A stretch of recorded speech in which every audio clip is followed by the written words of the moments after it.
just the nearby stars. You may not be able to find Earth, and there are many, but you find planetary systems, and now you know what to point the next mission to. That next mission is basically a mission that will look at the composition of atmospheres. One of the ways you can do it, there's things like occultors, chronographs, and interferometers. This is an example of an occulter. You have a space telescope in space, a place for it, and you have several thousand miles away an occulter. That's just a great big disk with clever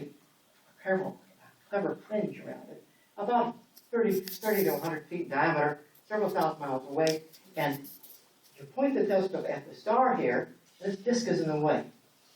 And it doesn't get light into your telescope, but you can look over the edge of the disk and you see what's near the star. You see the planets. And so for the first time you can actually see the planets, and when you see the planets now, not just the light from the star, you can begin to analyze it and see what's in the atmosphere. So this is one example. Another example that's been studied quite a bit here at Ames in particular is a really novel optical system.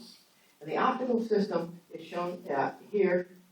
You have a mirror, a lens, and the light's coming in uniform from the star. And if you focus it in your telescope, whether you're an amateur or a professional, you get a bunch of rings. And these are the diffraction rings because the light hits the edges of the telescope, and there's a lot of light at the edges.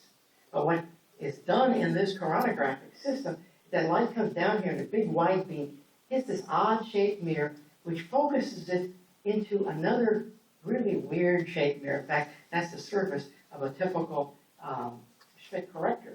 And then, again, focuses it, and now the light beam looks like this. Very bright in the center, very dim on the outside. So the diffraction pattern nearly disappears. And so your image now doesn't look like a bunch of rings. It looks like a nice little spot. And so if you have something like that, and you say, well, let's look at, say, Alpha Centauri, the nearest star, and it has a planet like Earth out at 1 AU, there it is. You can actually separate it from the light of the star. This